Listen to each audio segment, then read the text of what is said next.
Welcome to today's masterclass. Today is June 14th, and we are speaking about alchemy for the modern world. I'm Michelle Hawk, and I am a modern day alchemist, shaman, and spiritual seeker. Thank you so much for joining us today as we delve into this conversation. This is a topic that is near and dear to my heart. This has definitely been a huge point in my own growth and personal and professional practice over the past several years, and it has definitely influenced the way that I am showing up and offering my work and what I am teaching and facilitating for people in my practice. So today we are, again, alchemy for the modern world is our conversation today. I just want to take a moment and put on your radar for next month's masterclass. This is a monthly free offering that it is my great joy to put out into the world. So we do have one next month. It is on Tuesday, July 17th at 10 a.m. Pacific time. So it's a 90-minute class, 10 a.m. to 11:30. And our topic for next month is your original medicine. Again, a topic that is near and dear to my heart and definitely been hugely influential for me over the years as I've been stepping into my original medicine and helping other people claim and remember their original medicine. But that is next month. That's in July. And so for today, we're sticking with alchemy. In case you missed any of the previous masterclasses, they are all available in my free subscriber resource library. So if you are tuning into this masterclass, there are several others that are in this library. They're available to my list. And in case you missed it, go ahead and look back in a past newsletter or past offering from me, and you'll have access to that link and the password. So you can go back and listen to any of the previous masterclasses.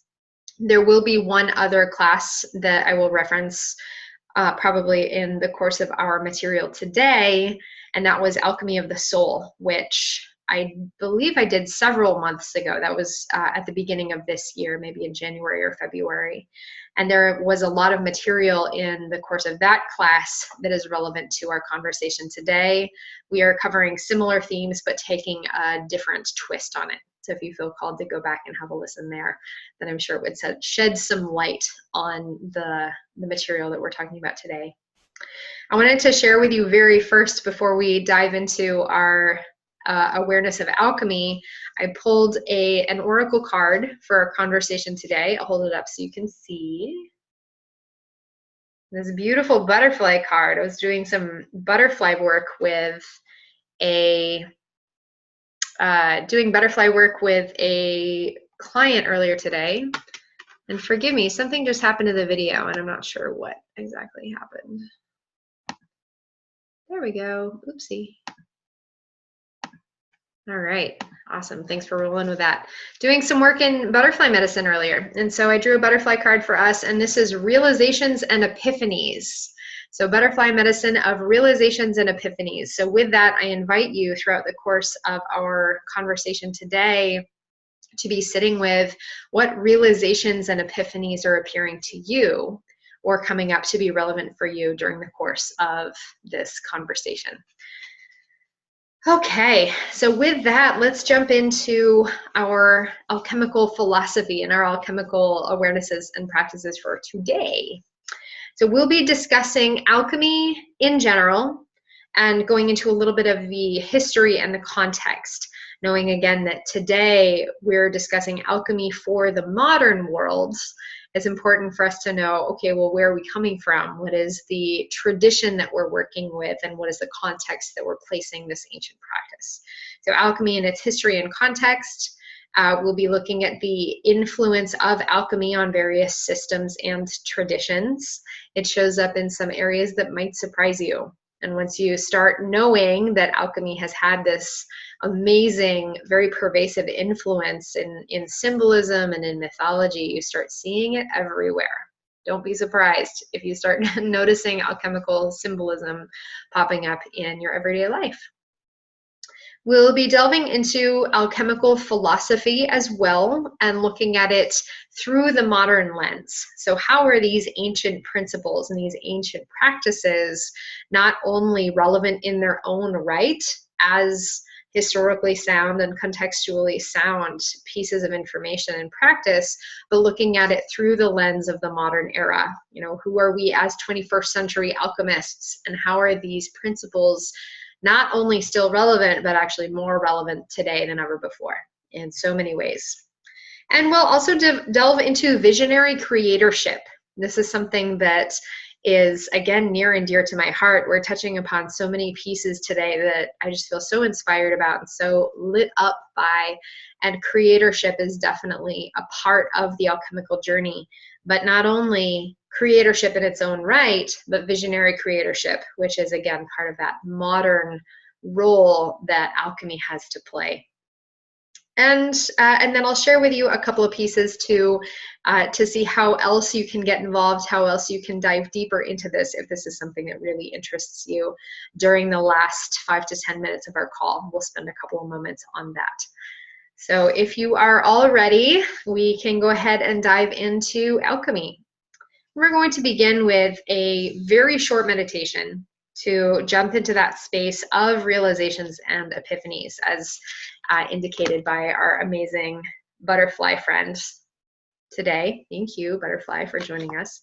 So I invite you to go ahead and close your eyes and arrive fully in the body with a breath.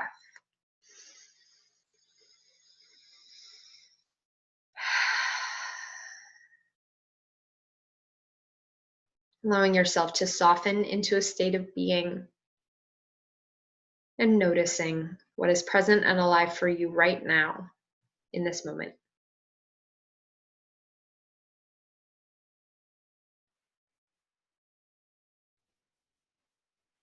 Feeling the rhythm of your heart and feeling the gentle rhythm of your breath.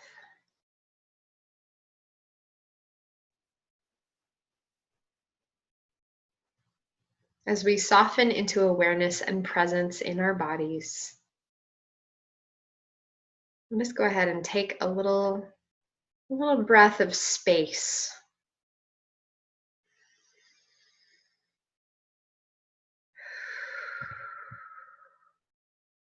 Allowing ourselves to soften into that space of expansion and creating spaciousness for ourselves in our awareness and our physical form.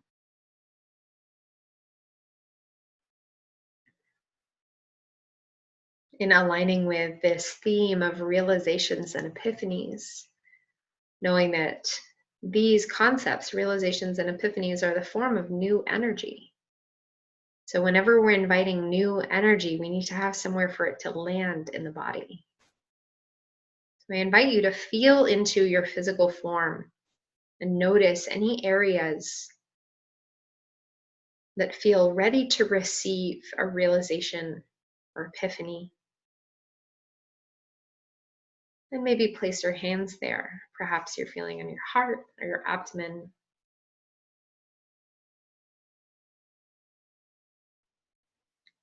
Finding that area where you can create a little bit more space in your body to receive this infusion of new energy, and take a breath into that space.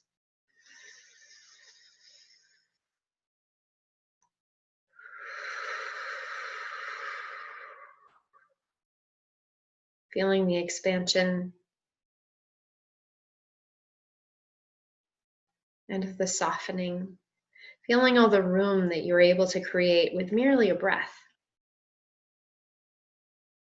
By allowing that space to be born within you. Take one more breath into this space. Creating a spot for realizations and epiphanies to land.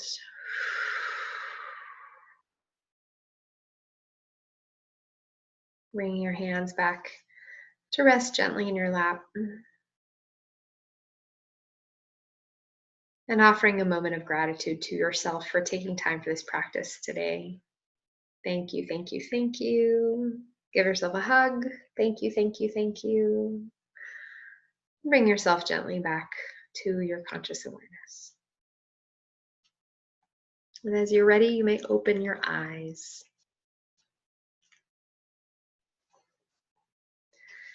with that, as we create space in our physical form, we create space in our existence, in our bodies, in our minds, our hearts, there then is room for this new information to land and integrate, and we have somewhere for it to go.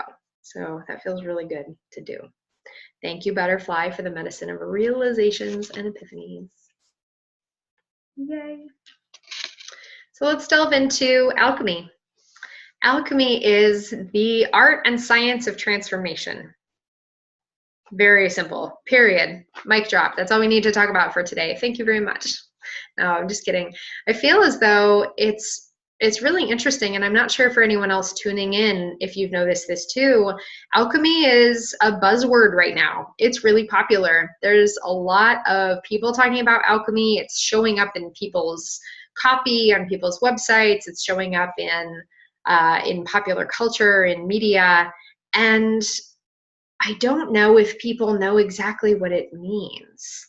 And I'm kind of curious if, maybe if you feel inclined to chat into the comment section, that's where I'll be taking most questions today. If you're typing in, go ahead and do so. But there's a whole lot of people talking about alchemy, and it seems to have an air of, they know that it's associated with magic.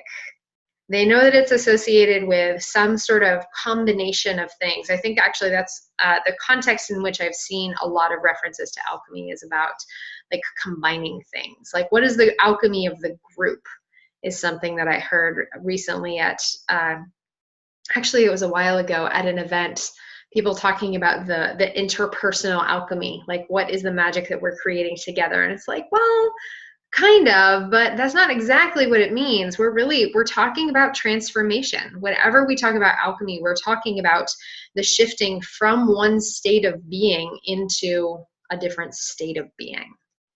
And so while some of these references might be applicable, there's really this aspect of transition between states or moving between phases that we must acknowledge. So as alchemy is the art and science of transformation, it also conjures up, usually people have associations and imagery with alchemy. And I am not melting down metals in my kitchen, yet we commonly associate alchemy as the process of turning lead into gold. This is one of the very common, very stereotypical and well-known associations that we have with alchemical practice, is taking lead, this base material, and moving it through this process of transformation so that it comes out the other side as gold. And physical alchemy, that is an example of physical chemical alchemy, it is a part of the journey, and yet ultimately that physical representation of the lead into gold was merely an externalized force, an externalized representation of the spiritual journey of the practitioner. And this is where we get into, well, what is the real reason behind alchemy? Why are we doing this? There's, and there's a lot of the historical texts and the historical contexts that warned against people who were only interested in it for the material benefits. So if you're out to just, make a lot of money and transform a lot of lead into gold, alchemy just isn't going to work, because it ultimately is a spiritual process, but it's both, and so as we're working on the transformation of the spirit, so must we also transform the physical around us. And this is where a lot of that relating and co-creatorship takes place that we'll be getting into our conversation later. So for now, suffice it to say, alchemy is the art and science of transformation. It is the art in the way that it works with magic, it works with consciousness, it works with the intangible, and it is the science, because it is procedural, it is scientific, it is measured, it is standardized in a lot of ways. So it is both of these things. That's one of the reasons why I in particular just love the process of alchemy, is because I am a scientist by training and by trade. I am a biologist, and I love spreadsheets, I love data, bring it on.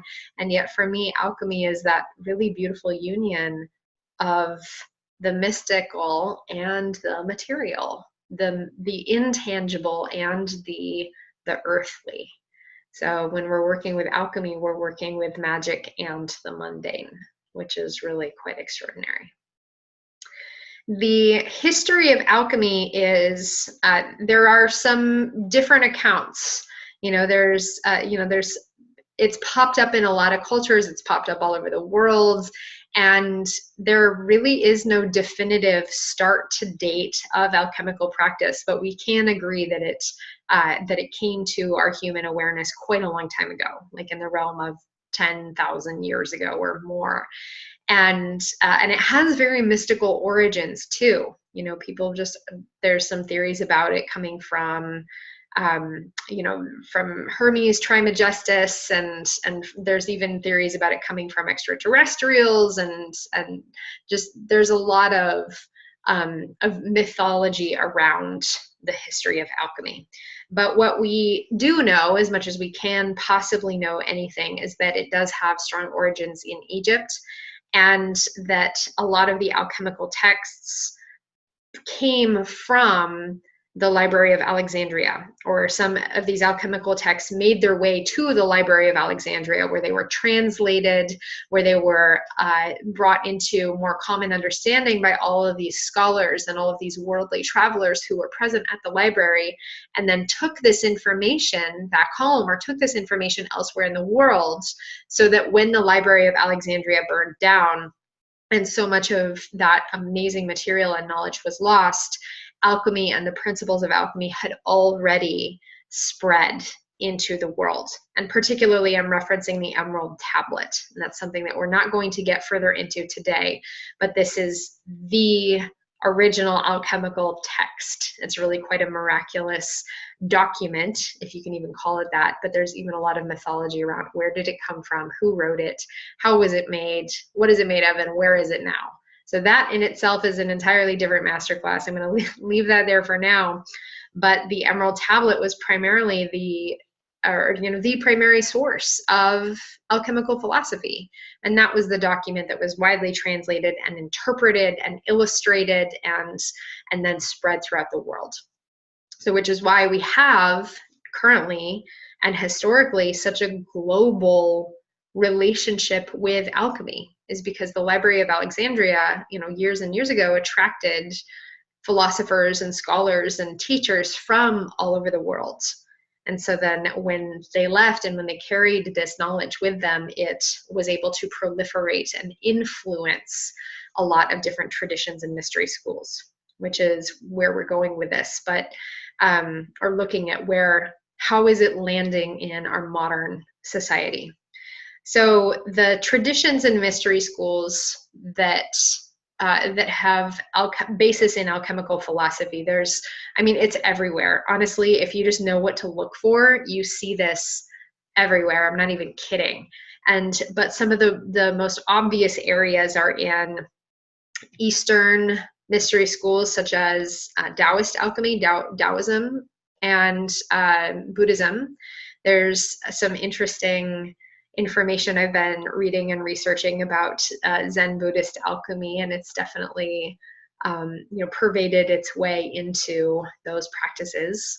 Also in the Western mystery schools, like specifically the Hermetic mystery schools, the Hermetic Order of the Golden Dawn, greatly influenced / entirely based in alchemical philosophy and alchemical practices, looking at shamanism, looking at the rites of passage, looking at shamanic death and rebirth, looking at the hero's journey as a very modern interpretation / even kind of its own mystery school, influenced by alchemical philosophy. The Kabbalah, hugely Kabbalah and the Tree of Life, hugely influenced by alchemical philosophy. The tarot is rife with alchemical symbolism. So those are some areas that you can go check out if you feel so inclined. It's fun to kind of look through the tarot deck if you spend some time reviewing what are some really common and well-known alchemical symbols, and then you start flipping through a tarot deck, you're like, oh, that looks familiar. Oh, that looks familiar too. And realizing that these are symbols that we're already very familiar with, yet our practices and keep them under the surface.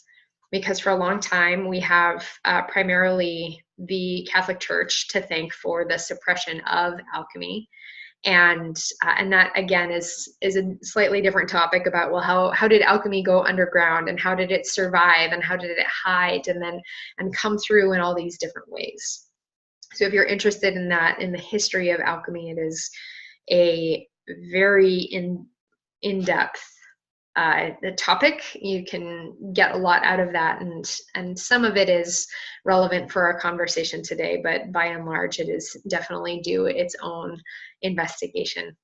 So we'll leave that there for now. But looking at the influence of alchemy, not only on mystical tradition, mystery schools, spiritual practices, but on science itself. This is what I think one of the most fascinating aspects of alchemy is that, again, it is not only an art and a magical practice, but it is a science. And actually, the founders of modern science, as we would consider them, were in fact alchemists.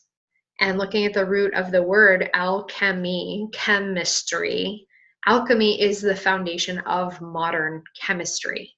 So we actually have alchemists to thank for the discovery of all the elements, the periodic table, for the invention of various tools used in chemistry, in creating different equipment, different like lab equipment, in developing different laboratory practices, in discovering the properties of the elements, in discovering the relationship of different plant medicines. Actually, medicine is also based in alchemy, working with different plant medicines and spagyrics, working with tinctures, working with extracting the essences of material in order to create a substance to have a measured effect. And so that is entirely alchemy right there. And it has so strongly influenced modern medicine, modern chemistry, modern physics, and mathematics, astronomy, and astrology, actually, that all of these systems of so-called secular thought and science actually have very mystical traditions. I think that I take so much pleasure in that. I take so much joy in that. And I love talking with people about this. It's super fun for me. I actually received a little bit of trolling several months ago when I was speaking about my last alchemy masterclass. And there was somebody who, who came back with some comment after I said, what do Albert Einstein and Carl Jung and Marie Curie, and I listed all these really well-known scientists, and I asked, what do they all have in common? And Thomas Edison, and who else did I put in there? Isaac Newton. What do they all have in common? And I shared they're all alchemists. All of these people were known maybe after their deaths, more likely, because especially like for Isaac Newton, it was really dangerous to be an alchemist at the time, but they were all practicing alchemists. And this person came back and trolled me, and he's like, how dare you accuse these people? Like, how dare you bring this, say that these people are alchemists? Like, that's really insulting to their memory and like totally devalues the blah, blah, blah, blah, blah. And I'm just like, honestly, if something I post on Facebook is discrediting Albert Einstein's work, like that's a problem. Like there's nothing I could say that's going to discredit Einstein's work. Thank you very much. But there are documents that show his relationship and his study of alchemy. And I love it. I think it's fascinating and it's wonderful and it is so relevant. That to me speaks to the relevance that this traditionally mystery school has and the relevance that it has to play in our modern context. So please, I'll just plant that as a seed of thought, and that's another avenue of interest if you feel called to investigate, is the role of alchemy in modern science. That's again another, I'm just writing all the topics of the master classes right here. Every master classes for days about alchemy, because it's so huge. It's such a huge topic. But looking at and psychology. This is, again, an area very strongly influenced, particularly Jung. He was, I think it's fair to say that he was one of the people who contributed to bringing the ancient practice and awareness of alchemy back into modern context. He was so interested in it. He was researching all the symbolism and the dreams of his patients and working with, really noticing that the processes, the psychological processes that people were experiencing corresponded to the processes of alchemy. And a lot of the dream imagery that they were experiencing related to the imagery, the ancient imagery of alchemical engravings and tablets and paintings and drawings.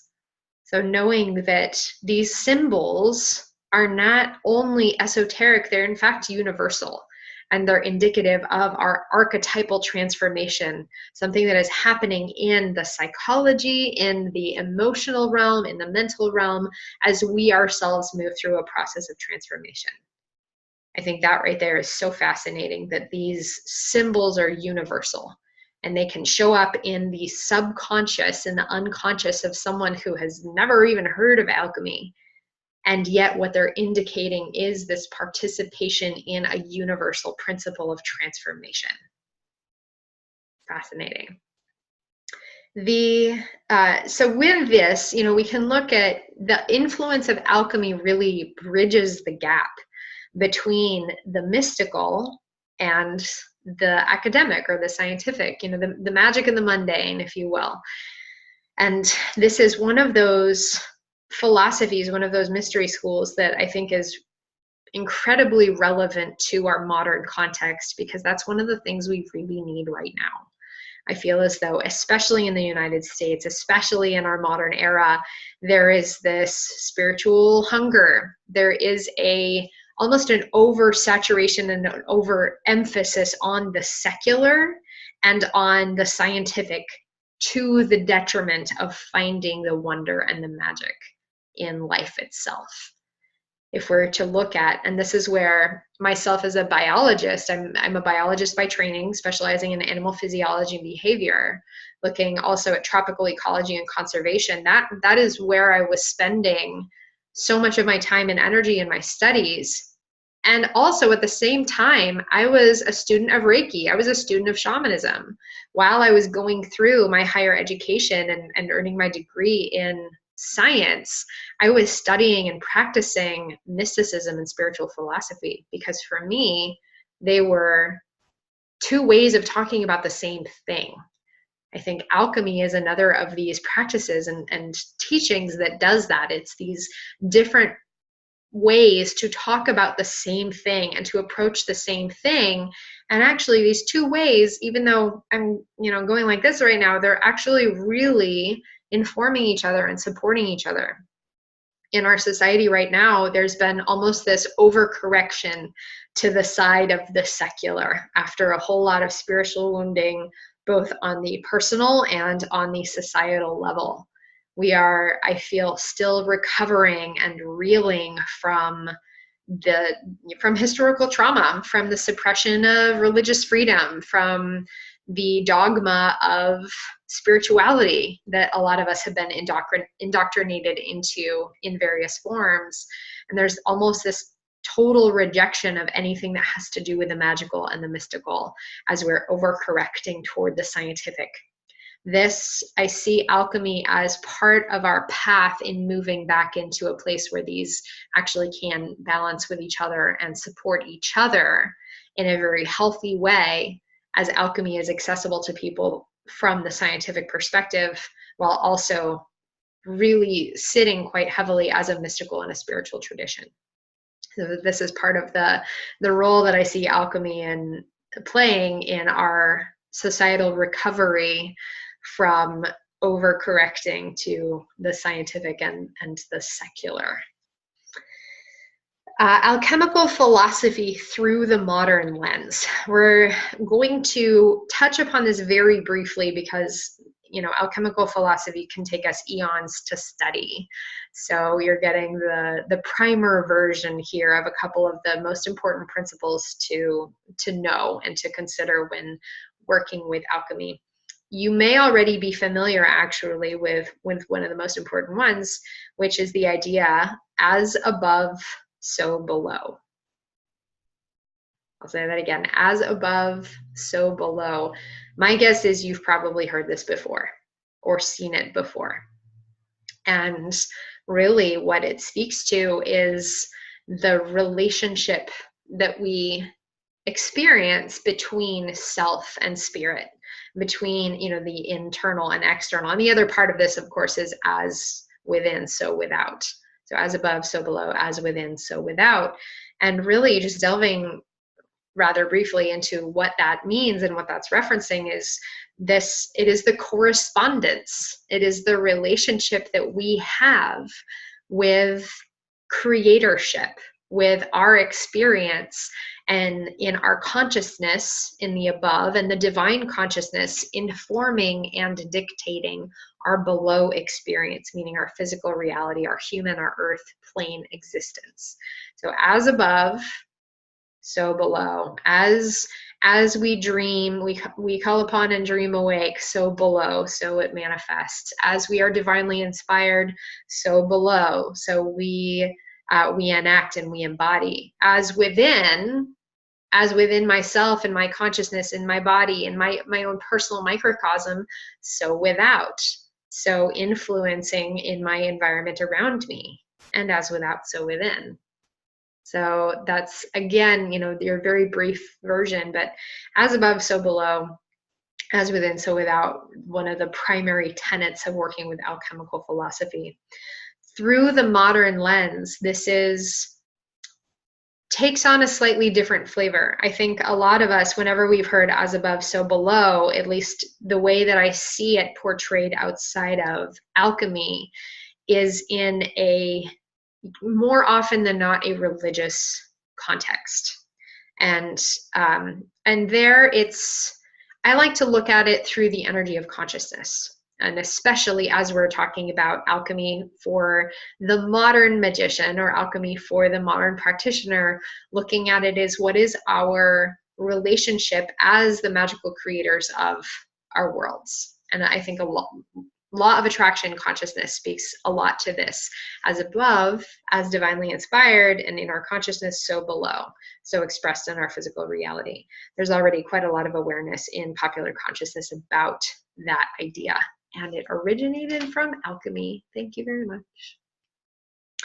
And speaks to correspondence. Correspondence is a huge function of alchemical practice, which really speaks to relationship.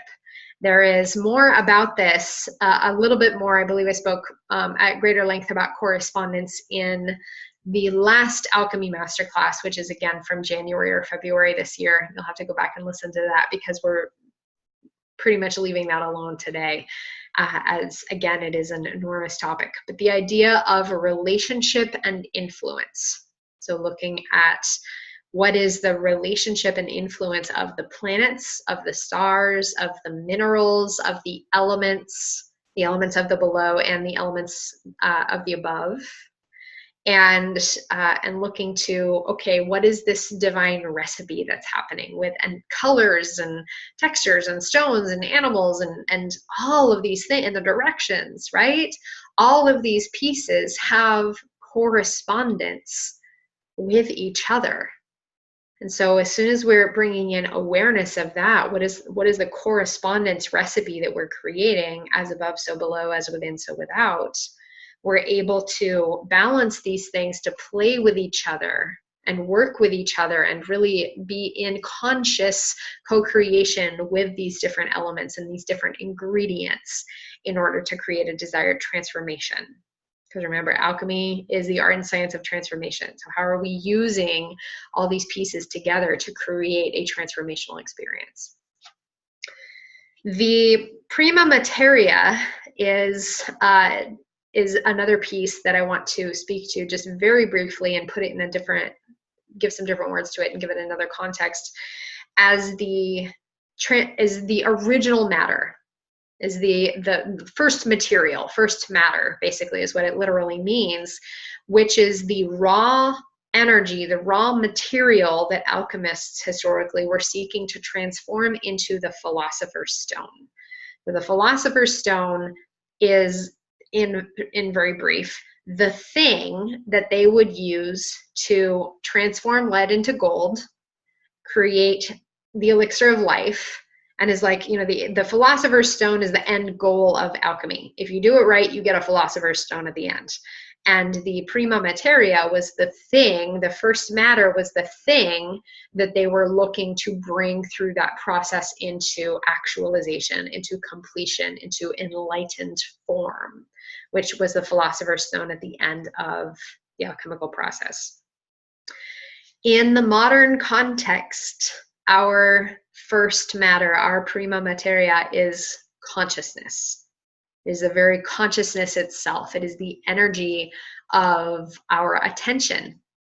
There's a philosopher that I've been really enjoying reading who talks about consciousness as the currency of magical practice, and references the ancients and the lineages doing alchemical practice and working with this energy of consciousness, and looking at our modern context where nobody has any fucking attention span, and it's all just very scrolling through Facebook and Instagram, and there is so much, we have more free time than ever before, and yet we have less available consciousness than ever before, because we're wasting it everywhere.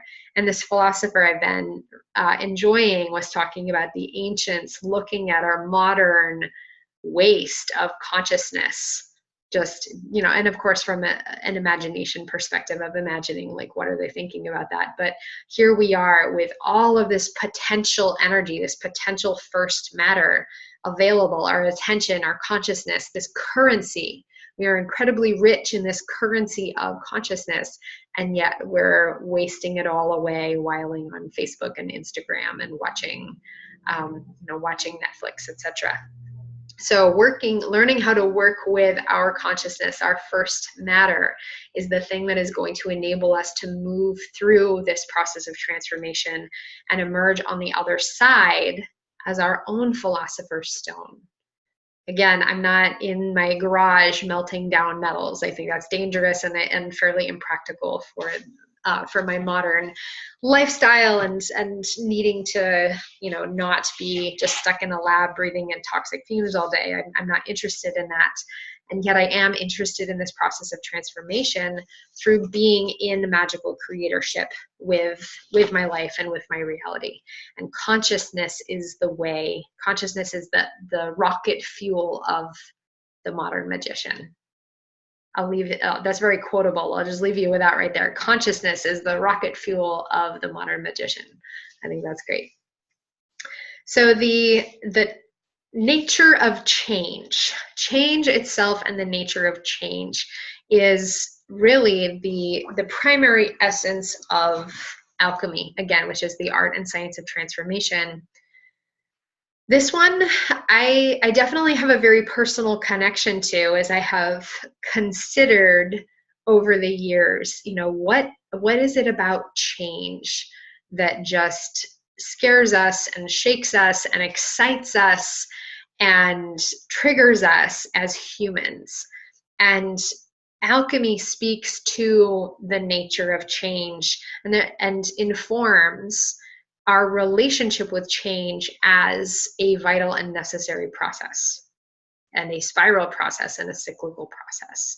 This is something that I think, looking at the principles of alchemy through the lens of the modern practitioner and the modern person in the world, it is really vital that we reclaim and reestablish a healthy relationship with the nature of change.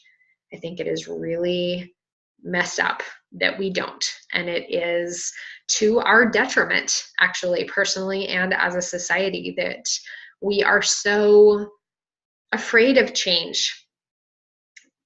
According to a neurologist friend of mine, I think it's really interesting hearing her speak about how our brains are hardwired simultaneously for safety and security, and also for change and growth.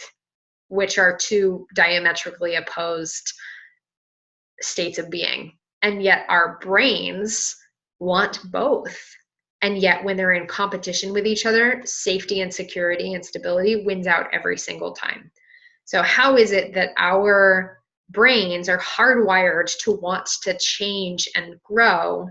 And yet if we don't understand or have a healthy relationship with change, it's going to scare us. Neurologically, it's going to push us into our need for safety and survival. And it's going to prevent us from actually engaging with the nature of change. If it's unpredictable, if it's unsafe, our brains are going to freak out and shut down and say, no, no, no, that's dangerous. We're going to stay here. We're going to stay the same because that is more predictable and safe and comfortable. Even if staying the same means staying in a crummy job or an abusive relationship, or even in just getting by. Even if it's not your ideal life, even if it's not our preferred way of being, it is known, it is safe, it is predictable. Having an understanding of the process of change that is really clear, is really grounded in, well, how does change actually work? Making it more predictable actually makes it more accessible to the brain. This is brain chemistry. Again, I'm not a neurologist. This is from my neurologist friend. I think it's really interesting.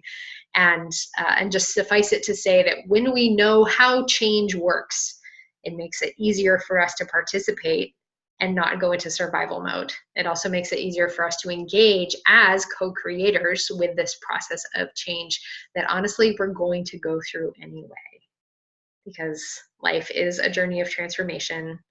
We do get pushed through these cycles of alchemy, whether we like it or not.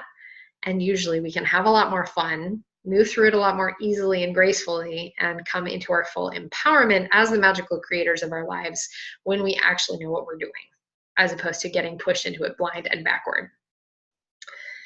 And as you're watching and tuning in, I know I'm throwing a lot of information out there, but please do feel free to chat into the chat box. And for those of you tuning in on the phone, I also welcome you to go ahead and unmute yourselves if you do have any questions. I know I'm giving you loads of material right now, and I'm aware that that is not necessarily the easiest thing to be absorbing. But the good news is there's a recording and you can come back to it later. Let's see. I think I have a couple of directions that we can go from here, and I'm going to share with you a little bit about the stages of alchemy, but we're not going to go super deep into it because I think that is, again, its own topic right there. But the stages of alchemy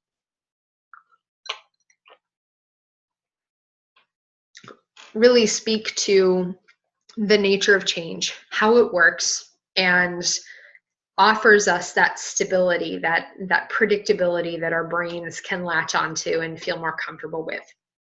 So very briefly, there are 3 overall phases in the alchemical process. And within those 3 phases, there are 7 operations or stages. And so the first phase is the black phase of alchemy, which contains 2 alchemical operations, calcination and dissolution. The second alchemical phase is the white phase, which contains 2 alchemical operations, which are separation and conjunction. The third overarching phase is the red phase, which contains 3 alchemical operations of fermentation, distillation, and coagulation.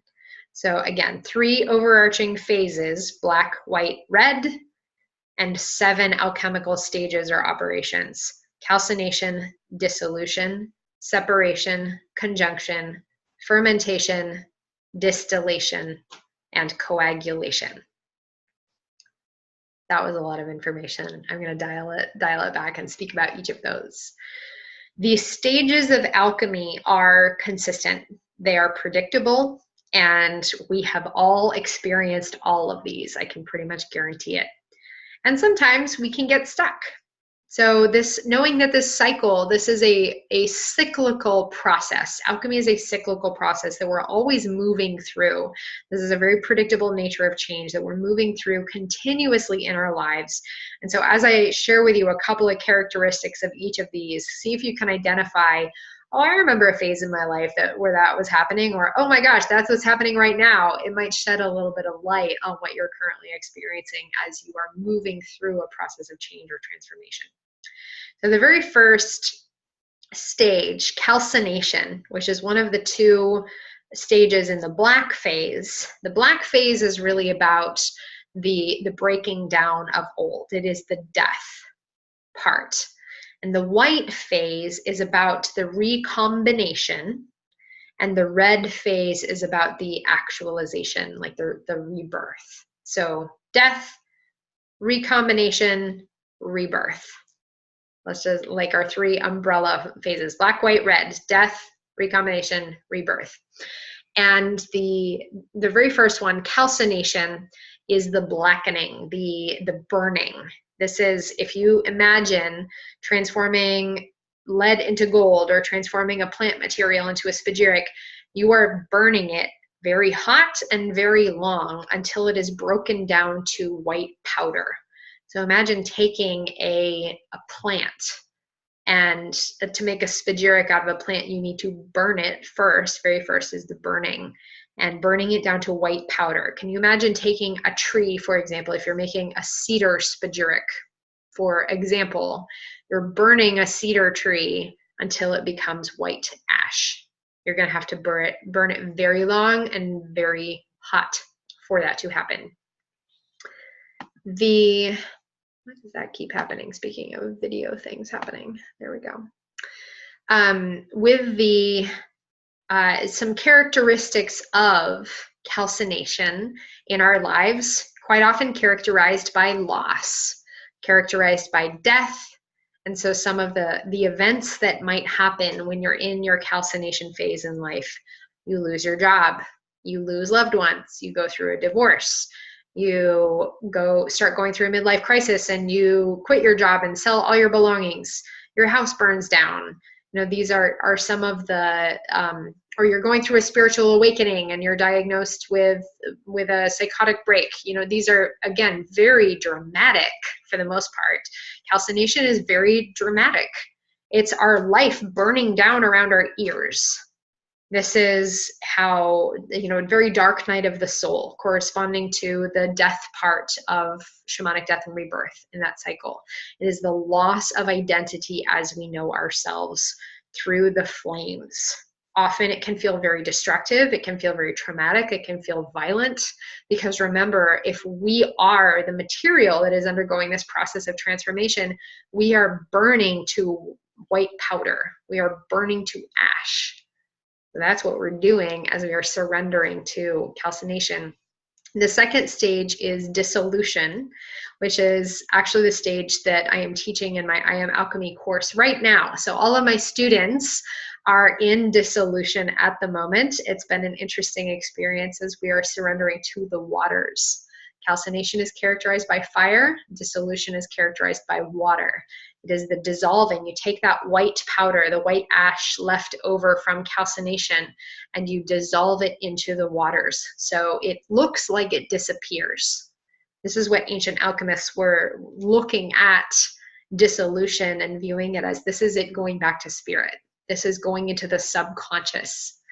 This can be characterized in our lives by that kind of sense of relief. Okay, the burning stopped and now I'm just in the emotion of it. Now I'm in the subconscious of it. You know, what stories am I telling about myself? Oh, okay, so using the example of losing your job. Okay, so maybe in your calcination phase, you lost your job. And then in the dissolution phase, there's kind of that dissolving of, what is my subconscious belief about my worthiness? How does this inform some trauma from my childhood, which is coming back up to be revealed? You know, we're speaking in dream language, we're speaking in metaphor. It's really all in the, like, what is underlying under the surface, and delving into the waters to dissolve away the dissolve and kind of release back to spirit and all the pieces of the subconscious. The third stage is separation, which corresponds to the element air. This is where you dry out the material. So you evaporate out all the water, you let it dry, and you're left with this residue. And you need to separate out the bits you want and the bits you don't. So it is, kind of that very deliberate looking at, okay, what are the pieces that I want to come back and recombine? We've entered the white phase of alchemy. The black phase is very dramatic. Calcination and dissolution are very dramatic and traumatic usually. The white phase is usually characterized by a little bit more objectivity and like, okay, I'm no longer going through hell. Now I can, hopefully, now I can bring this kind of like new perspective to what am I separating out. Psychologically and in our lives, this can correspond to taking stock. Again, following this metaphor of you lost your job, you went through it for a minute, you were grieving that as you delved into your subconscious and went through all the stories that you're telling yourself about your work. And then when you move into separation, there's this like, okay, I'm gonna like zoom back and take a look at this.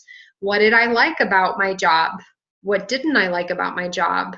How did it fuel me? How did it support me? And then how did it weigh on me? What are the ways and what are the things I want to keep and the things I want to release from that experience? And then going into conjunction is the fourth stage of alchemy, the recombination. This is where you're starting to bring things back together. You're okay, like these are all the pieces that I want. This is everything that's contributing to health and happiness. This is the things that we are going to transition into gold. And so again, following this analogy, okay, I know I like this about this line of work. I got a lot out of this XYZ. I got rid of all the things I don't. I'm starting to look for a new job.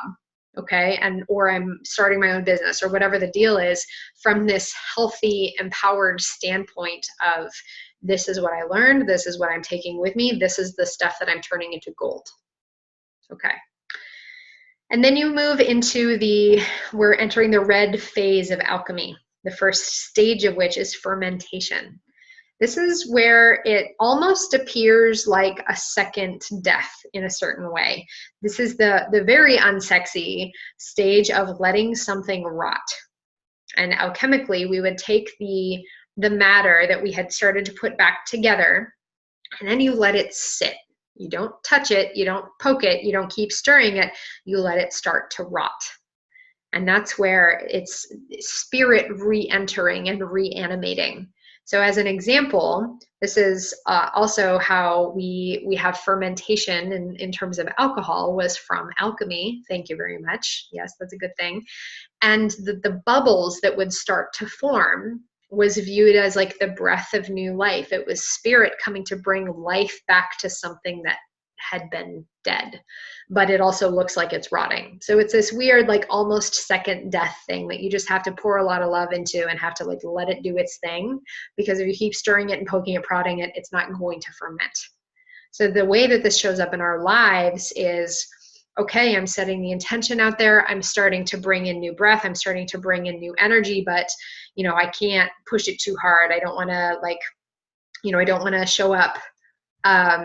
Imagine you have an interview. You don't want to be calling them every single day after you have an interview like, hey, did I get the job? No, you're going to let it sit.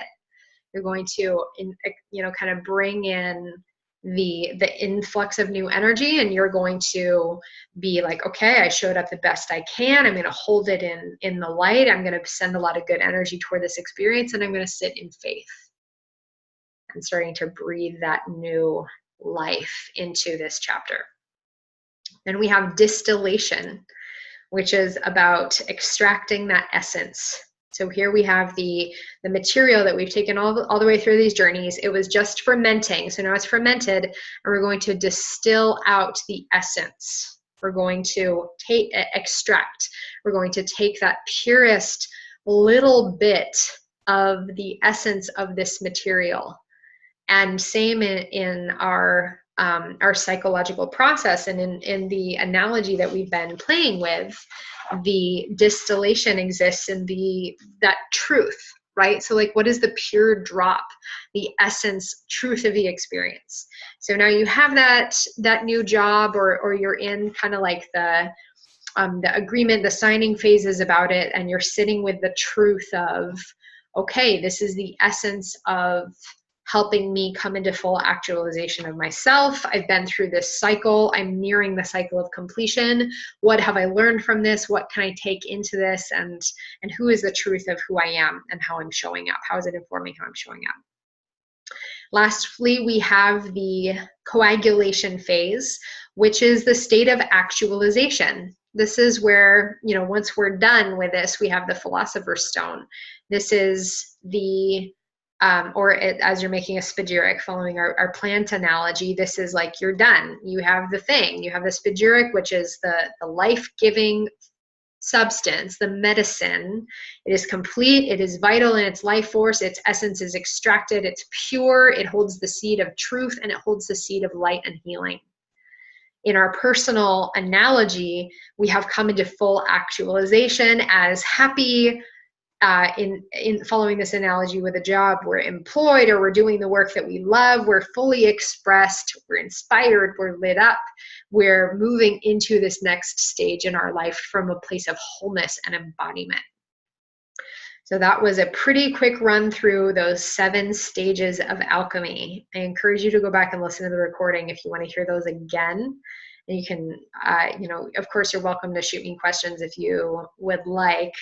Or tune into the past masterclass, Alchemy of the Soul, because I was sharing about those in a slightly different way, if you're interested in another perspective on that.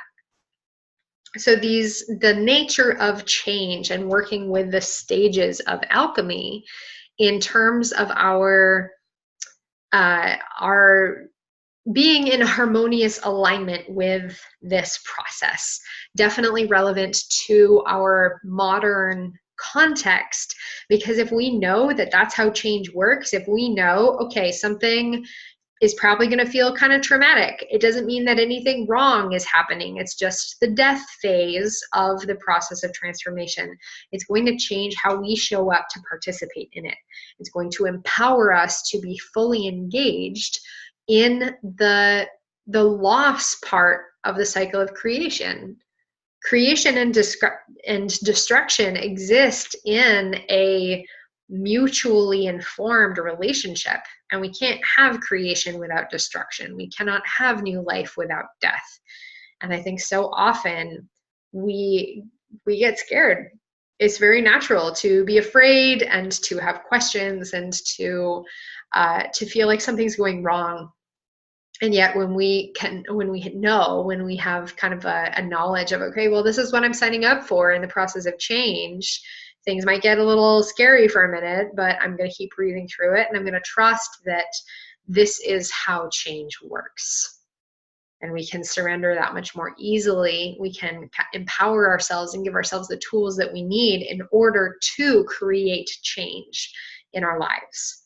A lot of times, especially when people come to see me for work, or I'm having consultations or conversations with clients, and there's this initially, like, nobody comes to see me for work if they're not ready to create a change, or if they don't want to make a change. Otherwise, they wouldn't seek me out, because this is part of the work together. So then there's this, okay, how can we be nervous but do it anyway? How can we sign up very proactively for this process of change, knowing that there is inherently going to be some sort of death of whatever we're moving away from, but in service to the light of what we're moving toward? This is the root of a lot of the work that I find myself doing. And I'm sure that those of you who are tuning in who are practitioners can absolutely relate. And then when we can bring consciousness to the idea of loss and the idea of death, and how we are shepherding ourselves through these initiatory experiences and honoring them, holding them as rites of passage. I think this is another thing where in our modern culture, we have released and we have stepped away from a lot of these initiatory experiences and the rites of passage, so that we don't really hold the same level of significance of change as we did historically, or as is still present in in various cultures around the world, the more that we can honor these different stages, not only as it's not all blobbed together, it's not all blurred together, but as this like, okay, this was a stage of extreme loss. This was a stage of kind of that like reevaluation, recombination, and then here's my stage of rebirth. And I'm going to celebrate all three of those because they're all important. I think that really lends a degree of wholeness and a degree of participation and understanding to our process of magical creatorship and to our relationship with how are we showing up to co-create with the divine, and how are we showing up as magical creators of our reality and our existence. How are we modern magicians working in honoring and participation in this cycle of change. So holding the rites of passage and the initiatory experiences and recognizing them as essential in this process of change, I think is an ingredient for our modern alchemists out there. And finally, visionary creatorship. This is something, as we're looking to what is the role of alchemy in the modern context, there are so many of us out there who have a vision, who are holding the intention for whatever it might be, for environmental sustainability, for building I don't even know, whatever your rad, amazing vision is, for creating transformative experiences for teenagers, for, revolutionizing education and healthcare, or even just for like planting a really awesome garden and spending time with your kids, whatever your vision is, there is so much to be gained from implementing this aspect of creatorship and this aspect of partnership and participation in our creatorship experiences. So this is where whenever we're working in creation, we are working in co-creation. I think this is an interesting idea that I've been playing with in talking about and in working with creatorship. So many of us feel alone. We've all felt alone at some point, but I'm sure, especially for those of you tuning in who are practitioners or are visionaries or are building something amazing, which probably all of you, that's the case, there is this idea of I'm doing it by myself and it's freaking hard, or I don't know what I'm doing, or I don't feel qualified, or how am I supposed to do this by myself, or I wish I had this support. Whenever we are in creatorship, we are in co-creatorship because of the alchemical philosophy and the nature of as above, so below, as within, so without. That right there is describing the relationship, as above, so below, as within, so without. We can't have one without the other. Whenever we are inputting change, there is participating change. This is where, again, we're working not only with the science of transformation, but with the spirit of transformation. We're working with consciousness. And so however we're viewing consciousness and however we're relating to this as a spiritual practice, whenever we're in creatorship, we are working with energy. And we are never alone, because there is energy all around us. Whenever we're putting out intention, or whenever we're using our consciousness to reference law of attraction philosophy, because I think that's a pretty commonly known, a lot of people are aware of that. Whenever we're using law of attraction, thinking, for example, okay, I really, I want a coffee. Like, I really just want a coffee. And then, your friend shows up at your house because you were going to go meet for a walk, and look, they brought you a coffee. Awesome. Are you doing that by yourself? No. You're in co-creatorship because you put out the intention, you're participating with the energy around you, and then your friend who is coming to bring you coffee is also participating in this co-creative experience.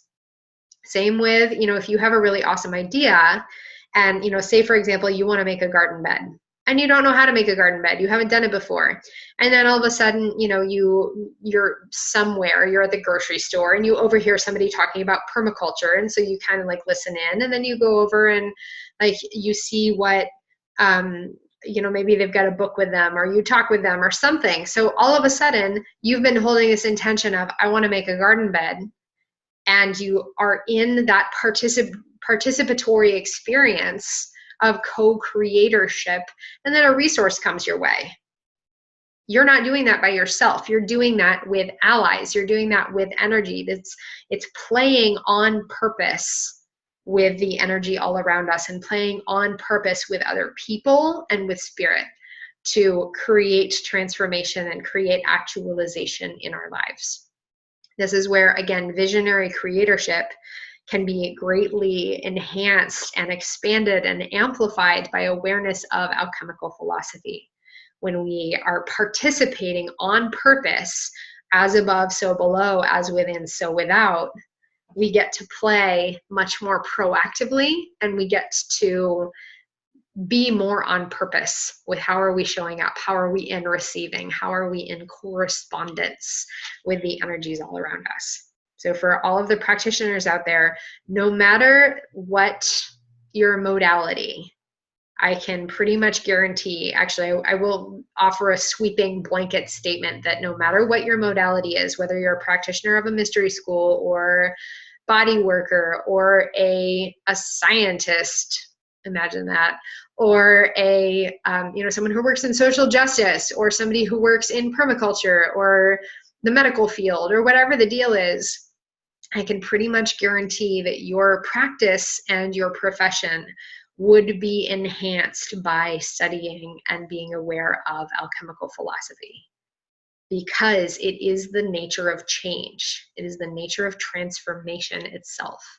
And life is nothing but a series of transformations. Actually, I should say life is everything, and it is a series of transformations. How are we moving from one stage to the next? How are we shifting ourselves and bringing ourselves through this state of moving from our own first matter, our own original state of being, the primary consciousness, to our fully actualized, embodied divine selves. That is our own journey of personal alchemy, of taking the raw, the rough, the leaden self, unformed, and moving through this series of rites of passage and initiatory experiences, which are very systematic, very universal. Again, these stages of alchemy are so universal. They're everywhere. They're in all these different traditions.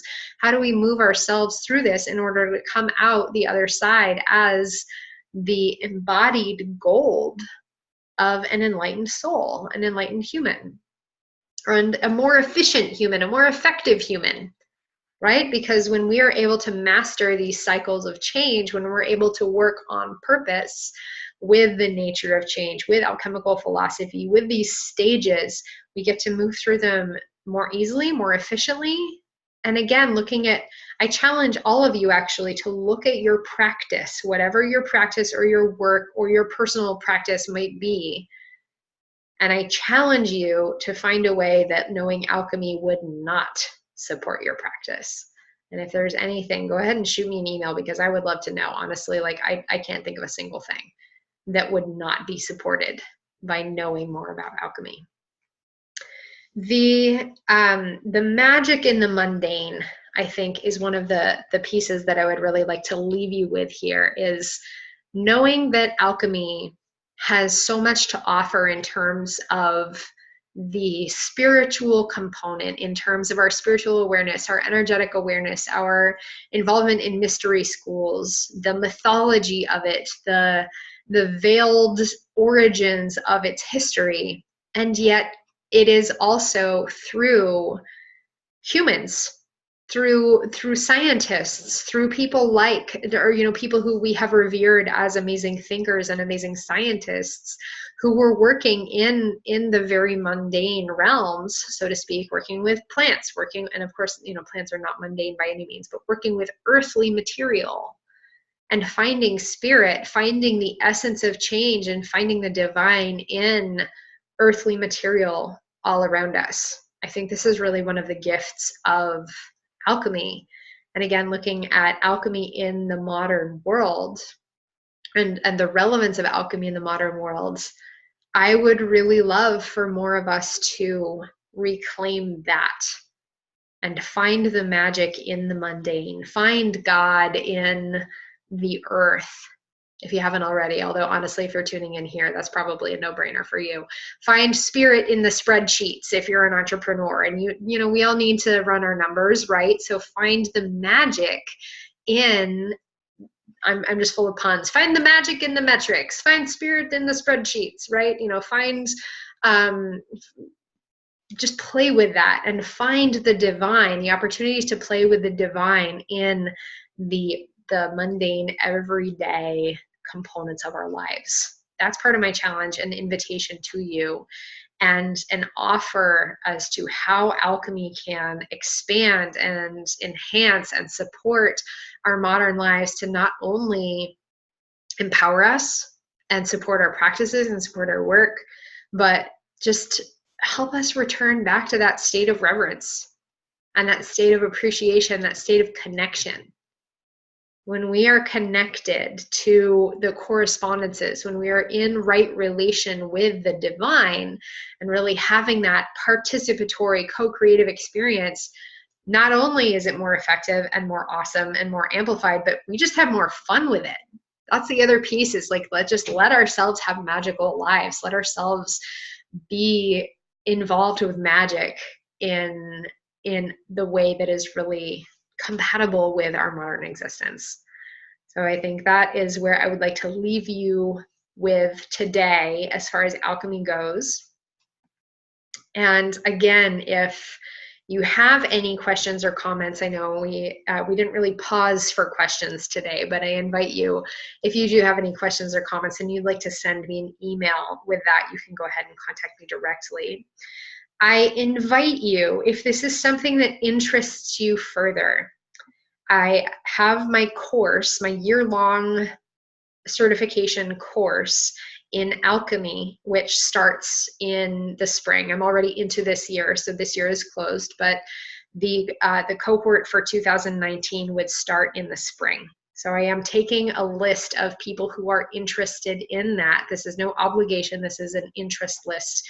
If that is something that appeals to you more, I will send you a link to the page that has a form on there to put in your email to get on the interest and waiting list for 2019. If that's something that calls to you, and we can have a conversation about that as well.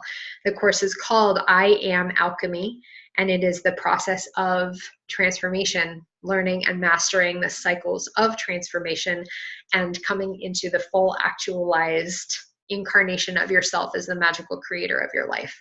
So basically actually teaching and giving tools and practices for everything that we scratched the surface of today. I highly encourage this for practitioners in the field. A lot of my current students this year, I have people who do Reiki. I have people who are authors.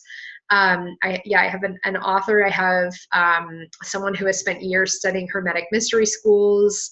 I have somebody in there who is a musician, a couple of really strong writers, a couple of life coaches, people who have these really amazing talents and gifts, who are applying alchemy to their current practice with really incredible results for them personally and for their clients and for their students as well. I am totally blown away. I mean, I knew it was amazing, but it's fun when you get to see it, and they are totally blown away too.